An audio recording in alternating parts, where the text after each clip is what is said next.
segalanya yang Tuhan berikan kepada kami. Baik itu kesehatan, baik itu Tuhan kekuatan, dan juga Tuhan berkat-berkat Tuhan yang sudah limpah dalam kehidupan kami. Sampai hari ini kami masih ada, itu karena anugerah Tuhan. Kami bersyukur kepadamu oleh karena anugerah dan kasih sayang Tuhan. Kami siap untuk mendengarkan sabda firman. Hamba cuma Allah di dalam tanganmu. Engkau yang punya firman dan engkau yang punya otoritas. Sebab itu hamba kembalikan kepada Tuhan. Dan biarlah Tuhan sendiri akan bekerja berkarya melalui hambamu ini. Sehingga Tuhan firman yang ditaburkan menjadi rema di dalam kehidupan setiap jemaat Tuhan. Setiap kami anak-anakmu yang hadir pagi hari ini. Dan kuasa-Mu menyertai kami senantiasa. Terpuji nama Yesus Tuhan Allah hidup. Hamba cuma Allah di dalam tangan-Mu. Oleh sebab itu hamba kembalikan kepada Tuhan. Pakailah hamba sesuai seturut kehendak-Mu. Di dalam nama Tuhan Yesus Kristus. Kami berdoa tersyukur. Haleluya. Amin.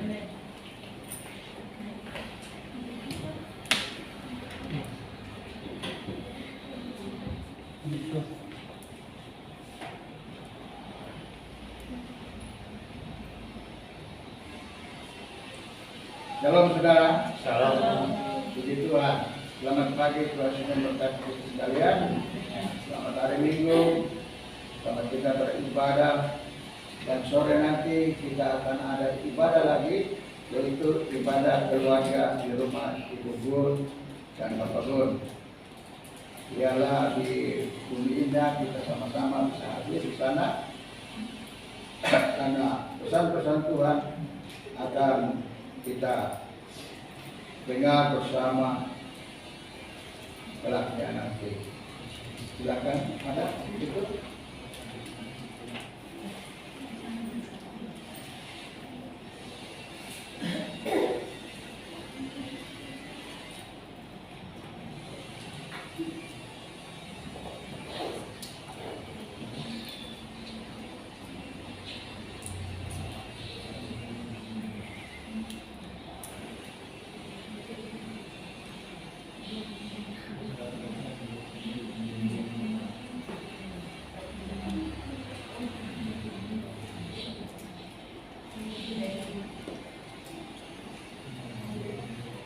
Saudara, hari ini kita akan lihat firman Tuhan bersama-sama di dalam Filipi pasal 2 ayat yang ke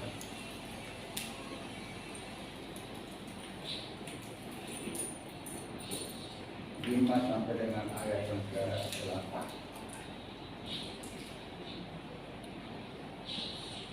Yaitu mengenai pelayanan. Tidak ada? Oh, tidak ada.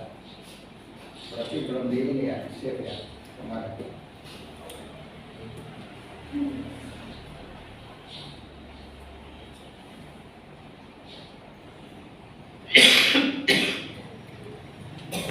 Baik saudaraku,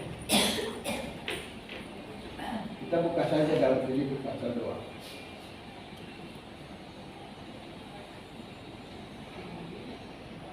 Ayat yang ke 5.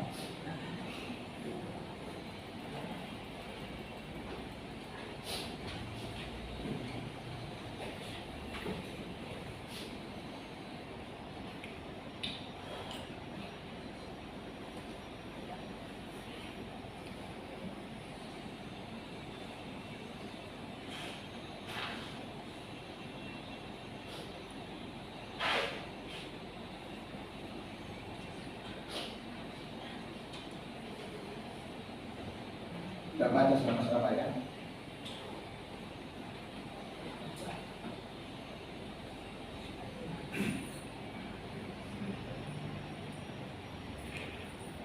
Filipi pasal 5, pasal 2 ayat 5 sampai ayat 8. 1, 2, 3. Hendaklah dalam hidup bersama, menaruh pikiran dan perasaan yang terdapat juga dalam Kristus Yesus, yang walaupun dalam rupa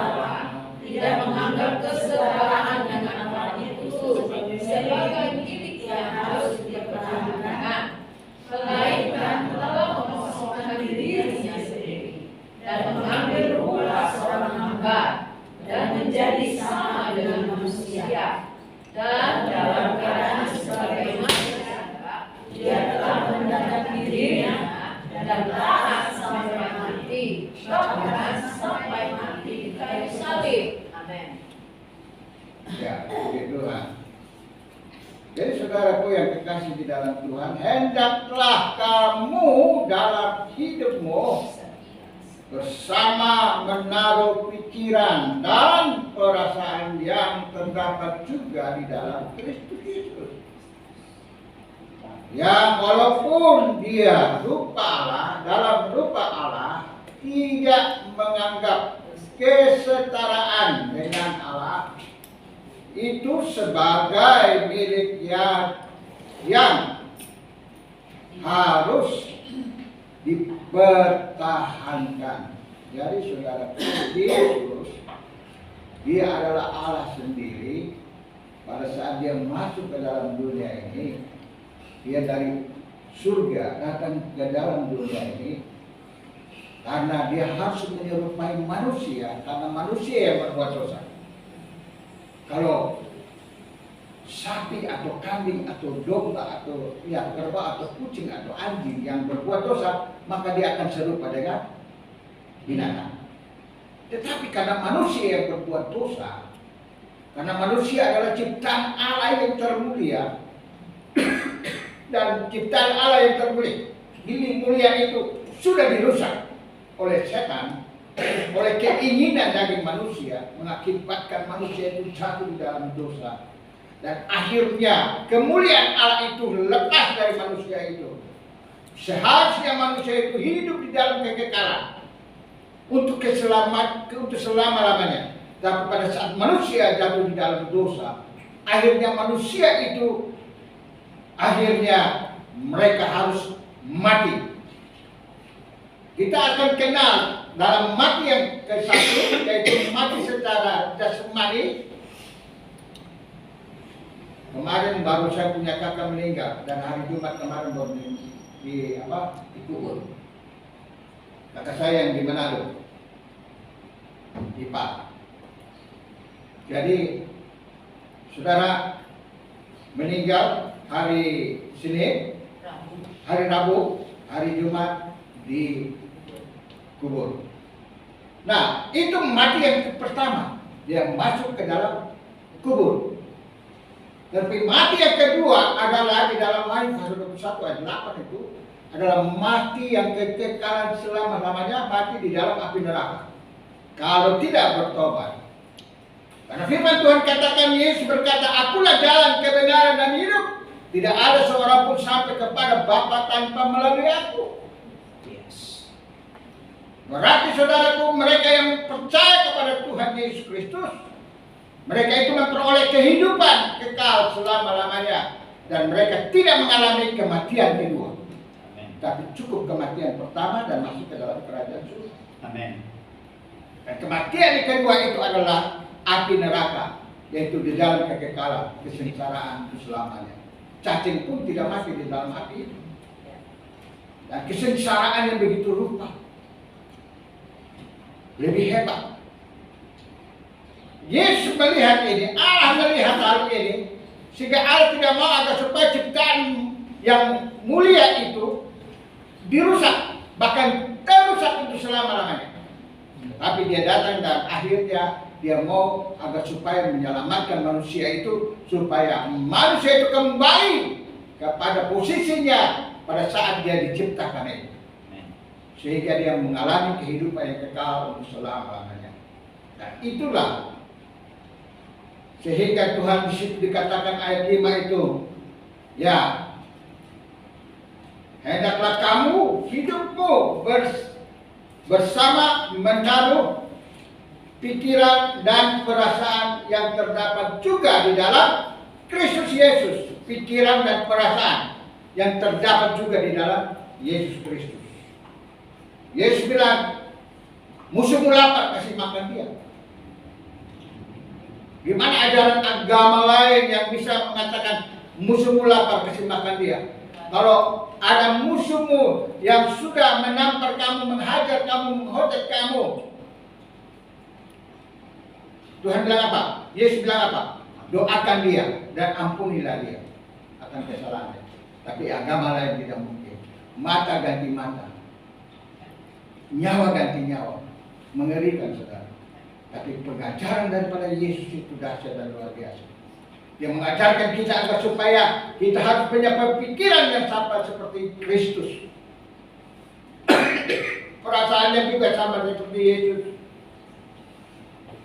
Yesus menginginkan agar supaya kita orang yang sudah percaya kepada Dia itu memiliki pemikiran yang bersama dengan Kristus, yaitu mengasihilah sesama manusia seperti dirimu sendiri. Haleluya. Kasihilah sesamamu manusia seperti dirimu sendiri. Itulah pikiran Kristus. Itulah yang Yesus mau katakan, mau inginkan oleh orang-orang yang percaya kepada Dia.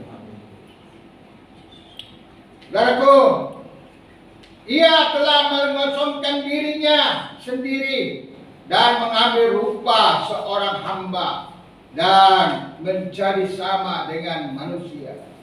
Dan dalam keadaan sebagai manusia, Ia telah merendahkan dirinya dan taat sampai mati, bahkan sampai mati di kayu salib. Itulah sebabnya Allah sangat meninggikan Dia. Anda mau ditinggikan oleh Allah? Amin. Pikiran dan perasaan sama seperti Kristus. Itu yang pertama. Haleluya. Judul daripada firman Tuhan hari ini adalah kerendahan hati, kunci dalam melayani Tuhan. Kerendahan hati adalah kunci dalam melayani Tuhan. Haleluya. Saudaraku, kerendahan hati di dalam melayani, dalam pelayanan musuh yang terbesar adalah dalam pelayanan musuh yang terbesar. Ingat, dalam pelayanan musuh yang terbesar adalah prasangka. Ini yang seringkali menghancurkan jemaat. Ini yang seringkali menghancurkan pelayan. Prasangka. Ada prasangka baik, ada prasangka buruk. Prasangka itulah yang harus disingkirkan dari kehidupan pelayan-pelayan Tuhan, bahkan jemaat Tuhan. Kalau tidak tahu betul-betul, jangan katakan. Jangan cuma punya prasangka. Tidak baik. Kalau sudah mulai punya prasangka, maka menghancurkan diri sendiri, menghancurkan jemaat, bahkan menghancurkan pelayan Tuhan yang lainnya. Dan pengiring yang paling setia adalah kerendahan hati. Pengiring yang setia adalah kerendahan hati. Jadi orang yang memiliki kerendahan hati, pasti dia rela untuk mengampuni sesamanya. Pasti dia akan menutupi segala kesalahan. Oh, haleluya. Dan Yesus sendiri bukan saja dia menutupi kesalahan kita, tapi justru dia mengangkat semua kesalahan kita. Masakan kita tidak bisa mengampuni orang yang bersalah kepada kita? Haleluya. Melayani Tuhan bukanlah beban, melainkan kesempatan. Ingat itu. Melayani Tuhan bukanlah beban, melainkan kesempatan dan suatu anugerah yang besar. Jadi Anda melayani Tuhan bukan suatu kesempatan. Bukan Anda melayani Tuhan itu sia-sia, tidak sama sekali. Itu adalah kesempatan yang terbaik dalam Anda melayani Tuhan. kapan lagi kita bisa melayani Tuhan? Dan itu satu anugerah yang besar. Kalau Anda bisa melayani Tuhan, itu adalah anugerah yang besar. Tidak semua orang bisa melayani Tuhan.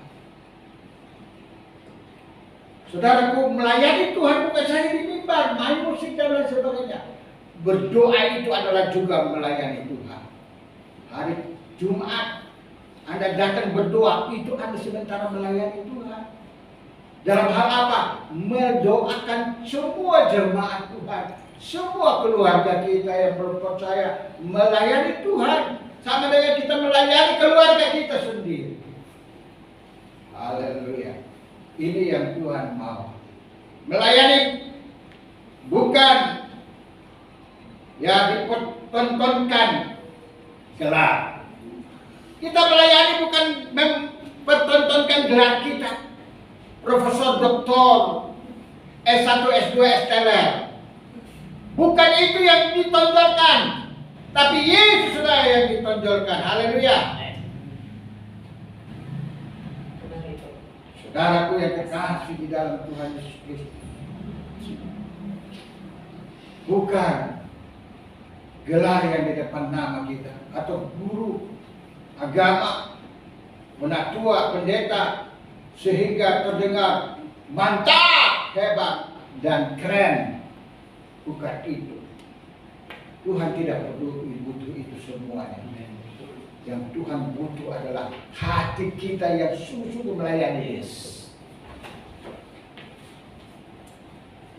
Seorang anak kecil pun kalau dia tegur kita, berarti itu Roh Kudus yang bicara sama dia untuk menegur kita. Nah, kita harus terima itu. Seringkali kita bilang, apa lo? Masih kecil juga. Tahu lo. Gak bisa diterima. Tapi Tuhan kadang-kadang bicara melalui anak kecil. Agar supaya apa, saudaraku? Supaya kita sadar dan kita berbalik kepada kebenaran. Untuk melayani tidak membuat atau tidak membutuhkan orang yang merasa diri hebat. Ingat, untuk melayani tidak membutuhkan orang yang merasa diri hebat. Kata orang yang merasa diri hebat akan sulit untuk menghargai orang lain.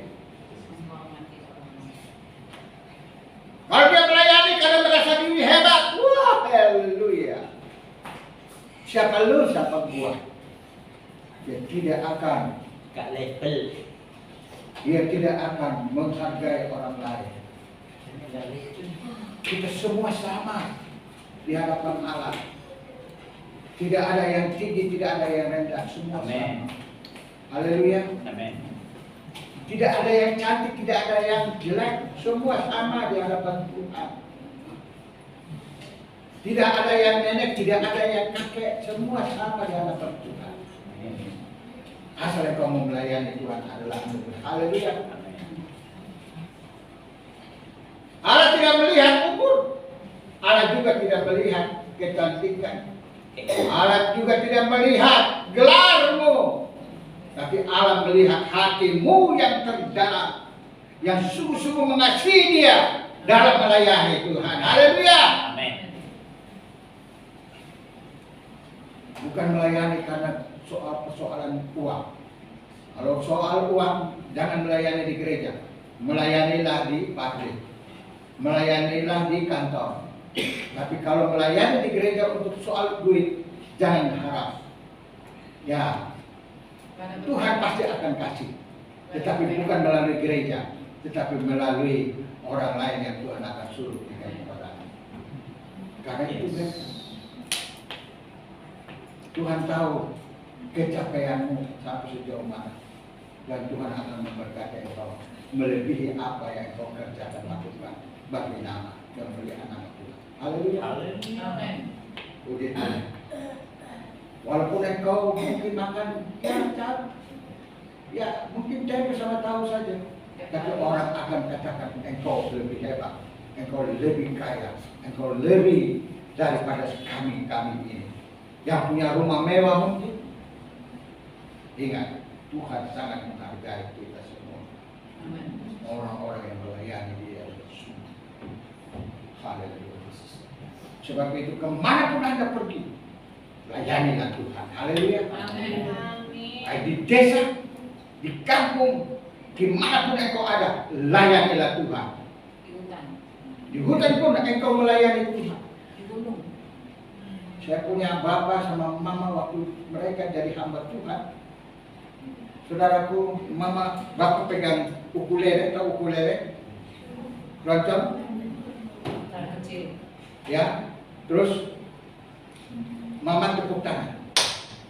Mereka berdua nyanyi di hutan. Gak ada orang, tapi mereka menyanyi. Udah habis menyanyi, udah berdoa, langsung bapak berdiri, taruh gitarnya, bapak berdiri dan mulai khotbah. Oh haleluya, 1 tahun cuma 1 jiwa yang diselamatkan. Bayangkan saudara, di hutan 1 tahun 1 jiwa yang diselamatkan, yaitu kepala polisi. Wah, luar biasa. Mungkin polisi lagi pergi ronda di sana, dia dengar firman Tuhan, dia bertobat dan akhirnya dia diselamatkan. Luar biasa saudara. Itu polisi Katihara namanya.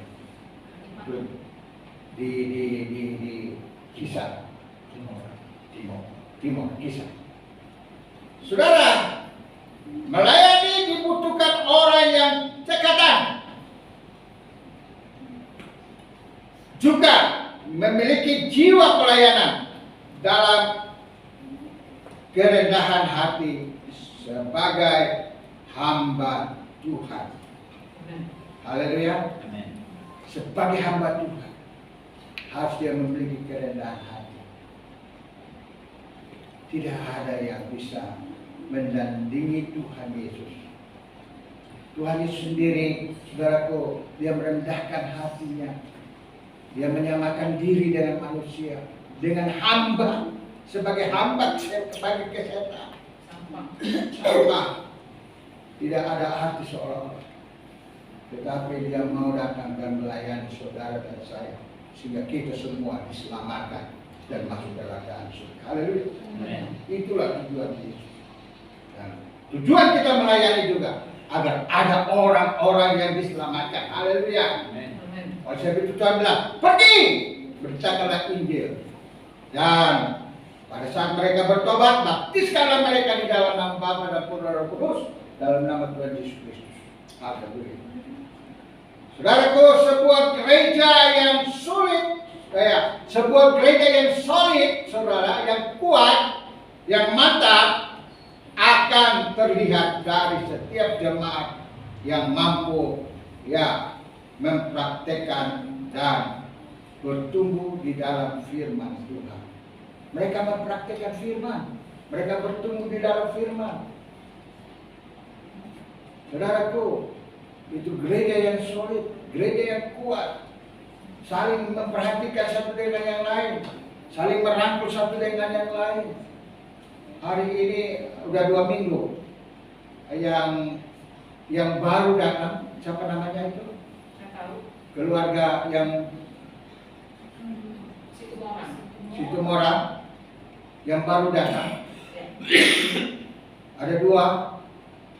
Yang satu namanya Dewi. Ya, satu nggak tahu namanya. Dewi sama siapa ya? Pokoknya Situ Morang lah. NHS.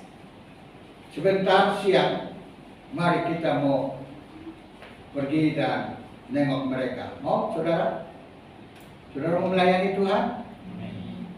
Mau melayani Tuhan? Amin. Haleluya. Amin. Ya, mari kita mau datang. Puji Tuhan. Kalau saudara tidak mau melayani Tuhan, nggak apa-apa, saya yang akan melayani dia. Melayani Tuhan. Amin. Puji Tuhan.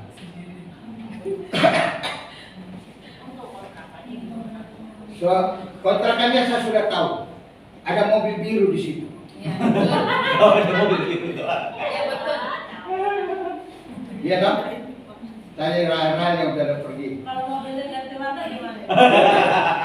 Sama sudah. Nanti bilang warnanya kuning, ya kuning lah. Suatu karya dalam melayani adalah orang yang fokus di dalam melayani Tuhan dan bukan fokus kepada siapa yang ia mau layani. Dia akan fokus kepada melayani Tuhan dan bukan fokus kepada siapa yang dia mau melayani. Anda mau melayani siapa? Kalau ada duitnya dilayani, nggak ada duitnya nggak dilayani. Bener kan? Itu salah. Biasanya begitu. Nah, itu dari orang lain lah. Kalau kita tidak seperti itu. Kalau firman Tuhan bukan seperti itu. Ya, itu bagus. Di firman Tuhan mau agar supaya mau miskin ke, mau kaya ke, mau punya apa ke, mau kasih apa ke, tidak kasih apa ke, tetap melayani mereka. Haleluya. Saudara sebentar mau melayani. Amin. Kita datang sama-sama dan doakan mereka di situ di rumahnya. Supaya mereka bisa ya punya perasaan ya bahwa kita memperhatikan mereka. Haleluya. Kemarin saya sudah jalan ke sana. Saya sudah ketemu dengan rumahnya itu. Dan orangnya keluar. Namun suaminya tidak ada. Saya bilang, saya tidak akan masuk karena saya mau pergi rapat. Dan nanti saya akan bawa nenek datang bersama-sama saya baru kita masuk rumah. Jadi sebentar kita sama-sama sama jemaat masuk rumah. Haleluya. Jangan harap makan ya. Ya, Harap makan ya. nggak mengharapkan makan-makan di sini kenyang dulu baru pergi. Nah, Ciri kehambaan dalam kerendahan hati, ciri kehambaan dalam kerendahan hati, yaitu menjadi tampilan seorang pelayan dengan mengerjakan pikiran pekerjaan dengan sungguh-sungguh.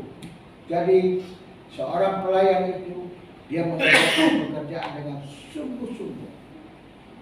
Saudara, kalau di kantor atau di pabrik, semua pekerja mereka mengerjakan semua pekerjaan yang ada di pabrik itu karena mereka mau dapat cien.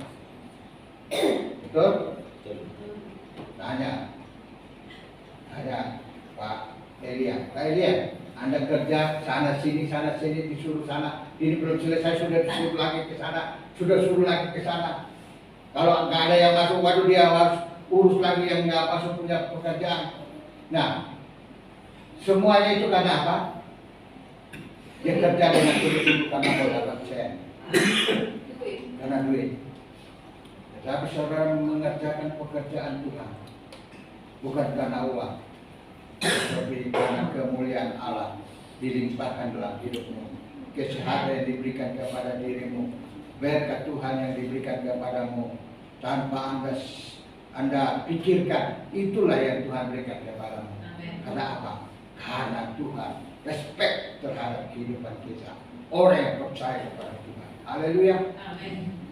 Oleh sebab itu saudaraku, mari kita sungguh-sungguh dengan Tuhan, karena ada kuasa ilahi yang membuat kita bangkit dalam iman kita, percaya kepada Tuhan, karena ada kemuliaan yang akan kita terima pada saat kita datang kepada Tuhan, pada saat kita dipanggil sama Tuhan.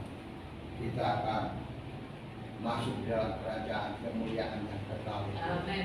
dalam kerajaan surga itu. Filipi 2 ayat 5.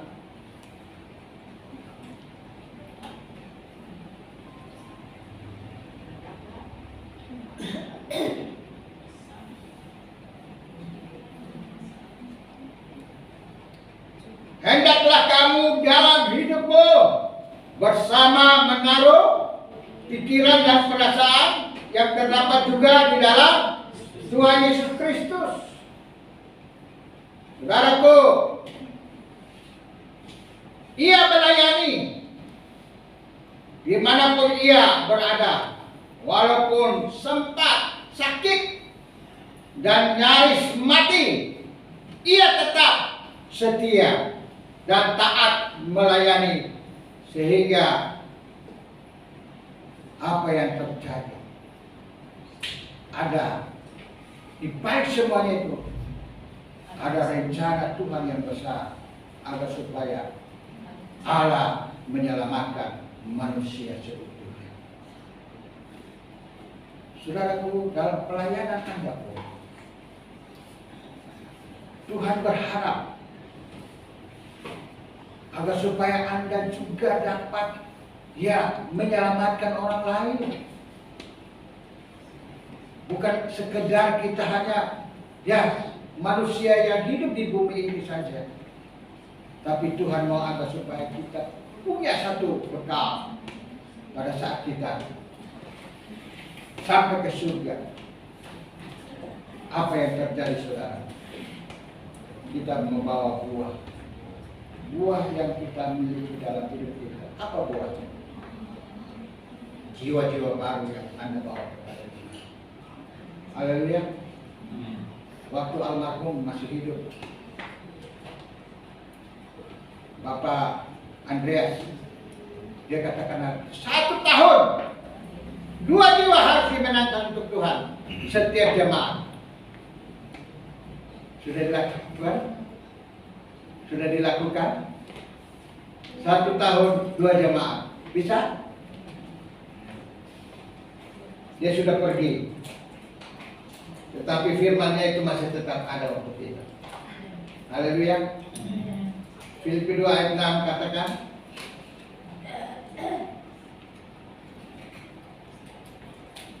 Filipi 2 ayat 6. Dan walaupun dalam rupa Allah tidak menganggap kesetaraan dengan Allah itu sebagai bibit yang harus dipertahankan.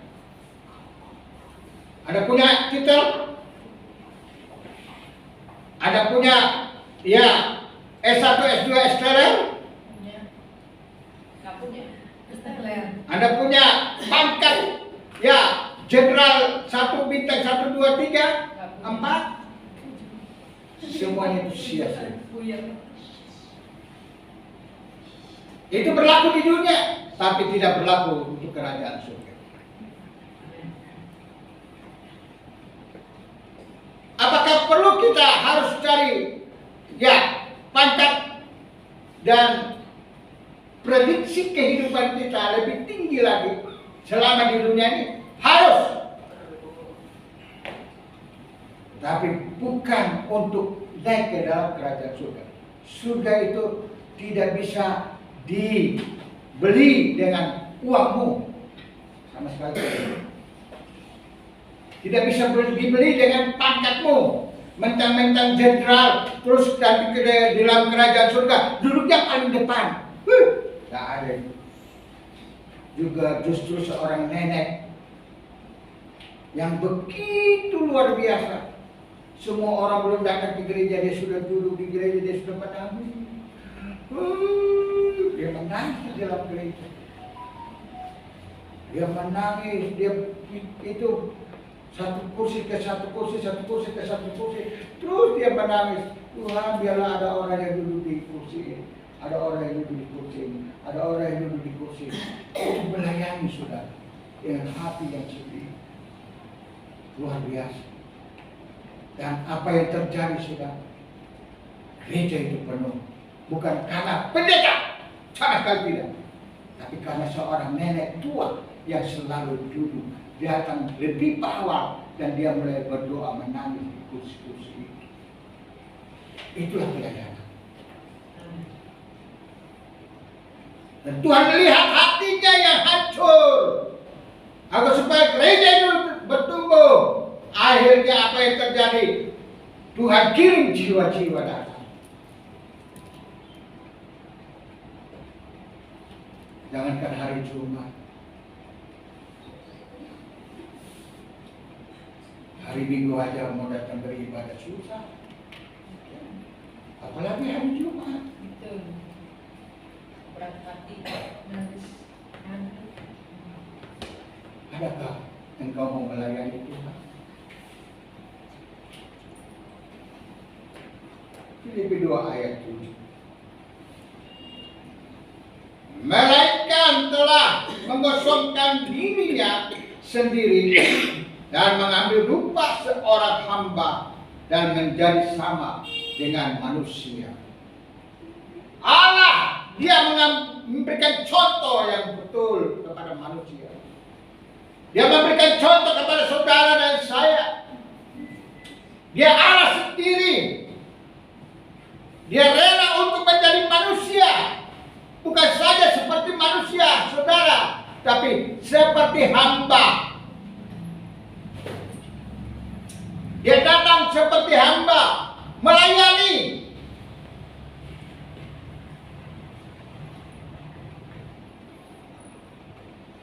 Tuhan memberikan contoh untuk saudara. Ada lagu begini. Menurut contoh yang dari Tuhan, menurut contoh yang dari Tuhan, menurut contoh yang dari Tuhan, menurut contoh yang dari Tuhan. Mudah bukan lagunya? Turut contoh daripada Tuhan. Itu yang Tuhan mau. Bukan kita menurut contoh dari manusia.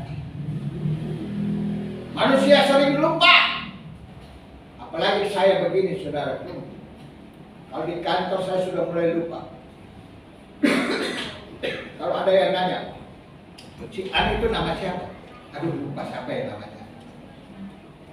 Ya, kadang-kadang anak saya sendiri saya lupa namanya. Kadang-kadang saya mau panggil si Joanna, saya panggilnya si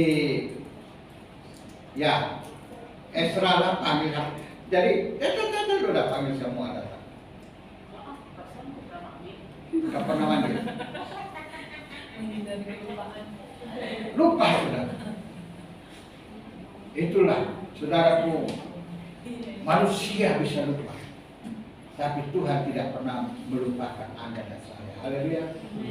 Dia selalu ada kepada kita semua. Begitu. Filipi 2 ayat 8 katakan, dan di dalam keadaan sebagai manusia, ia telah merendahkan dirinya dan taat sampai mati, bahkan sampai mati di kayu salib. Saudaraku, pada jemaat yang di Filipi, Paulus menasihati para pengikut Kristus untuk selalu rendah hati dan berpikir sama seperti Tuhan Yesus Kristus. Haleluya. Kita harus berpikir sama seperti Tuhan Yesus Kristus. Kita mau mengambil contoh sama seperti Tuhan Yesus Kristus. Haleluya. Itulah yang Tuhan mau. Saudaraku, kebanyakan dari kita akrab dengan gambaran Tuhan Yesus Kristus sebagai seorang pelayan yang rendah hati, tulus, lembut, dan baik hati. Kebanyakan dari kita akrab dengan gambaran, hanya gambaran saja, tapi belum tentu diri kita. Ingat, kebanyakan dari kita akrab dengan gambaran Tuhan Yesus Kristus sebagai seorang pelayan yang rendah hati, tulus, lembut, dan baik hati. Apakah Anda baik hati? Baik. Anda tulus? Tulus. Itu saya. Oh, itu saya. Luar biasa. Nah, tetapi juga harus diingat betapa kerendahan hati ini bertentangan dengan ini yang begitu menghargai prestasi, status sosial, dan kekayaan. Coba saudara lihat di gereja-gereja yang besar. Siapa lu? Galevel. Ada begini di gereja sana, di sini tidak ada. Semua sama. Amin. Tidak ada yang tinggi, tidak ada yang rendah, semua sama.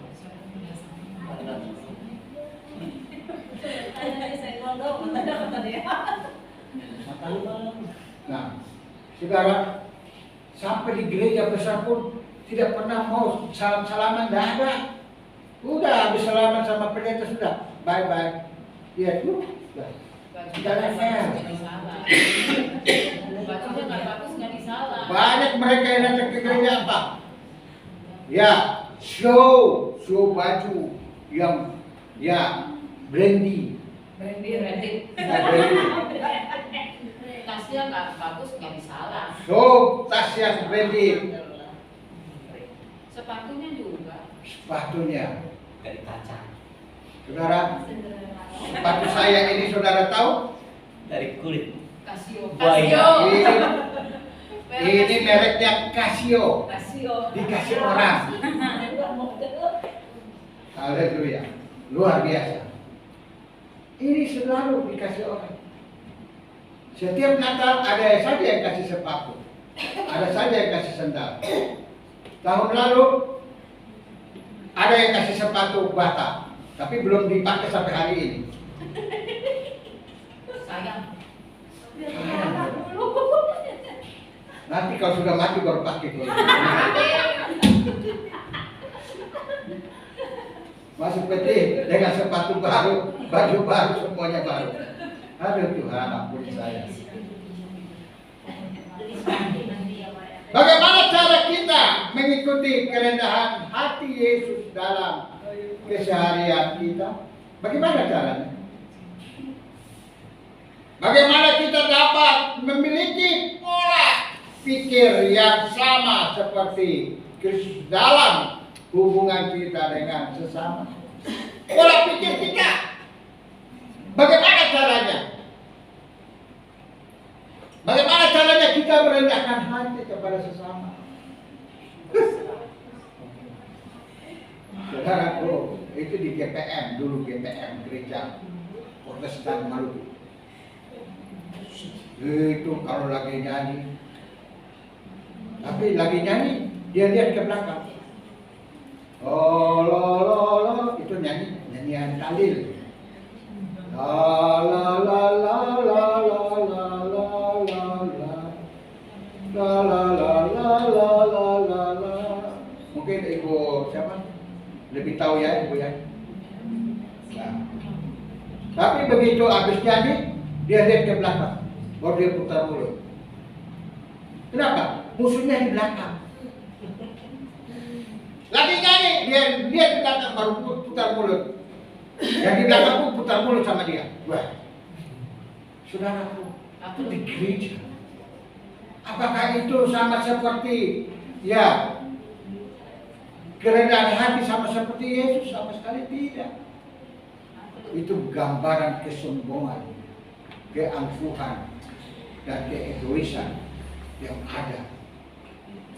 Saudaraku, jangan berpikir bahwa di gereja tidak ada setan. Banyak setannya. Banyak. Oleh sebab itu hanya di sini yang tidak ada. Ya, kalau ada pun bertobat.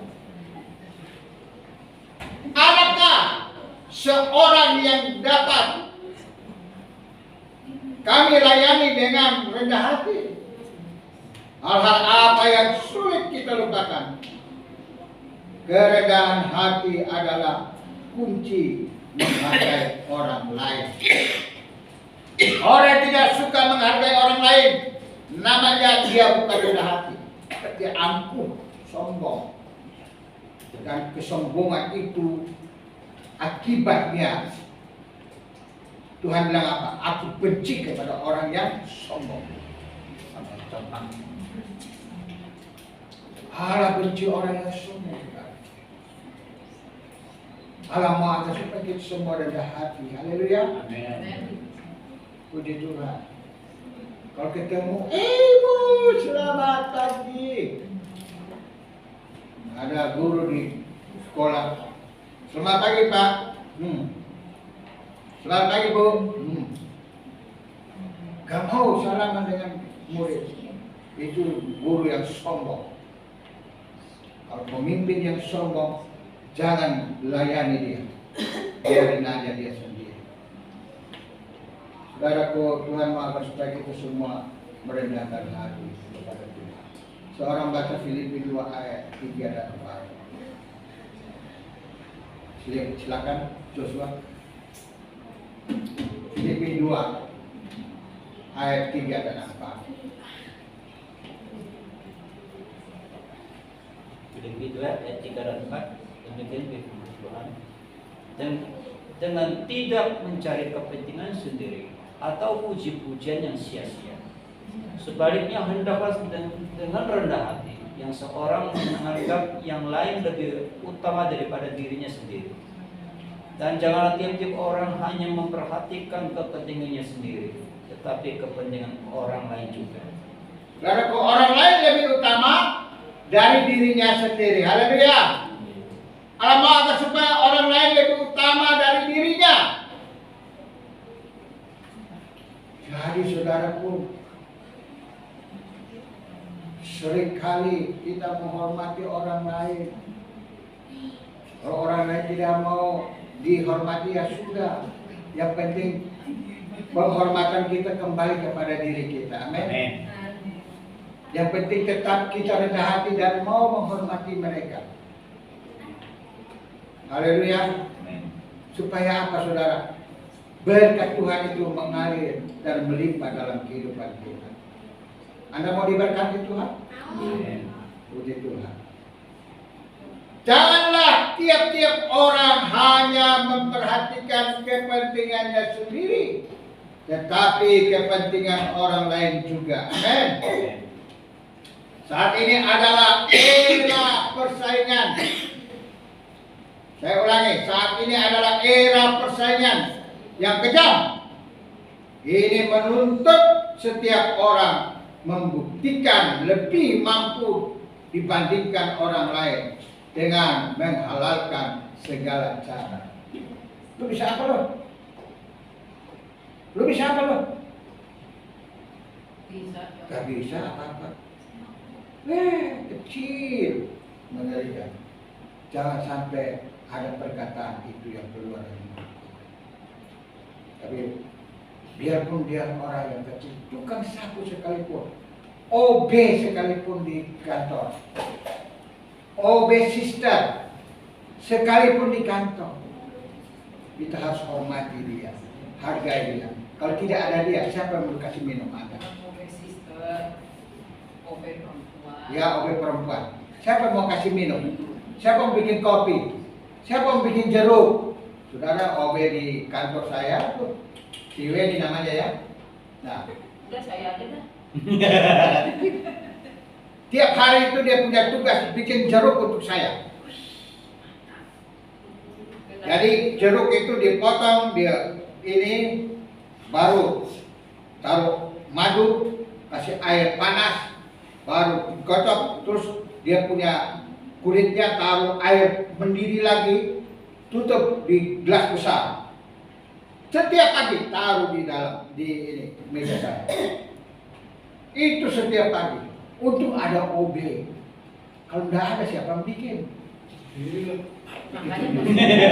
sendiri. Makanya bersyukur. Saya bersyukur walaupun OB, saya menghargai OB itu. Harus saya ucapkan terima kasih. Memang di rumah nggak dibikin ya? Di rumah sih urusannya rumah. Kalau urusan kantor, urusan kantor. Makanya bersyukur. Ya. Saya itu bersyukur sekali. Semua orang kantor pun perhatiin. Begitu mau makan, Pak ini nggak boleh dimakan ya. Bapak jantung, jangan boleh makan ini ya, nggak boleh makan ini. Gorengan pun nggak dikasih saya makan saudara. Ya bagus lah. Jadi anak-anak kantor itu lebih perhatiin saya daripada anak-anak di rumah ini. Ngomong Sabotase. Sabotase. Sabotase. Ya tentang gak dikasih makan loh Pak. Sabotase. Perlu dikasih pelajaran. Bilang gak perhatiin. Kurung kan? Kamu nih. Tidak ada marah lagi. Sabotase. Kurung Tapi kan? saya bersyukur. Yang di rumah sini anak pertama siapkan susu kambing. Anak yang ketiga siapkan itu telur apa itu? Puyuh. Sop. Sop itu ikan apa tuh? Tuna. Hah? Salmon. Ikan salmon. Dia siapkan setiap bulan, dia siapkan satu dus. Itu harganya 1.500.000. Saya bersyukur ini anak-anak semua. Apaan 1.500.000? Berapa sih? 1.650.000. Wih, nah, lebih mahal lagi. Setiap bulan. Begitu habis, beli lagi. Begitu habis, saya bersyukur punya anak-anak yang luar biasa. Kamu kan perhatiin ya. Mesti dikurung ini. Ya, anak-anak yang baik, yang mengasihi Tuhan dan juga mengasihi ayah dan ibu. Nah, itulah. Haleluya. Tuhan memberkati kalian, anak-anakku. Tuhan memberkati. Begitulah. Ya. Saya yakin juga di rumah Ibu Gun sama Bapak Gun yang paling perhatikan itu untuk ibu dan bapak ini adalah cuma Adel saja. Benar gak Adel? Dia kalau punya dosa kesempatan main dia. Oh, kesempatan main. Ya, walaupun demikian, tetapi Adel adalah anak yang dikasih. Ada waktunya. Ada waktu. Ya soalnya kan dari Senin sampai Jumat kan dia jadi berumah tangga. Masih cuci baju, masih Ya, masak. ya. Merdeka adanya. Masih bapaknya. Mamanya merdeka. Sebagai murid Yesus, kita harus meladeni atau meneladani apa yang Yesus lakukan. Haleluya. Sebagai ayat terakhir untuk kita, mari kita bangkit berdiri dan kita baca sama-sama 1 Korintus 15 ayat 58. Sudah waktunya untuk kita mau pulang.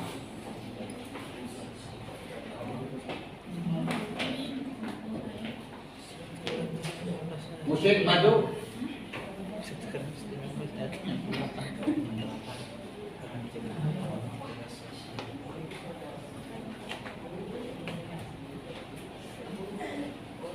Bagi ayat penutup kita apa? Baca sama-sama. 1 Korintus 15 ayat 58.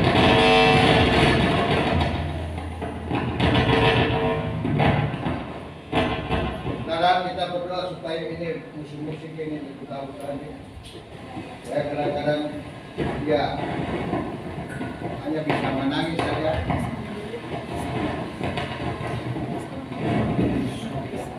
Satu, dua, tiga. Karena itu Saudara-saudaraku yang kekasih, berdirilah teguh, jangan goyah, dan giatlah selalu dalam pekerjaan Tuhan.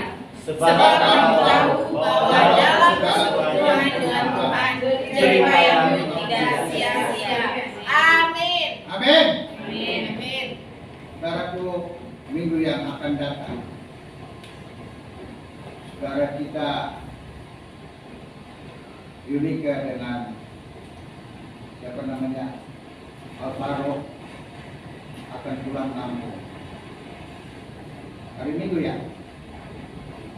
Belum tahu, Pak. Belum tahu ya? Ya. Kalau beli tiket.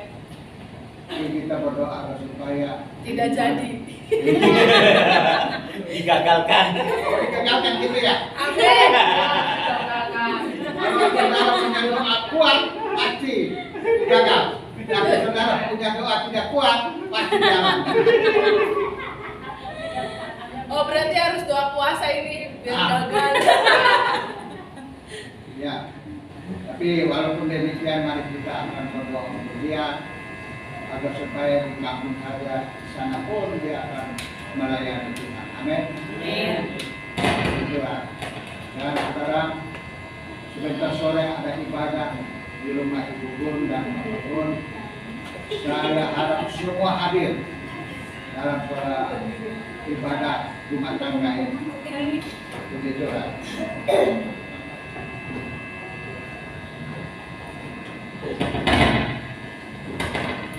Melayani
Kau yang sakit angkat tanganmu. Tuhan akan menjawab dan menyembuhkan engkau. Tuhan, ada yang sakit di dalam nama Yesus. Sama mereka yang sembuhkan di dalam nama Yesus. Yang sembuh.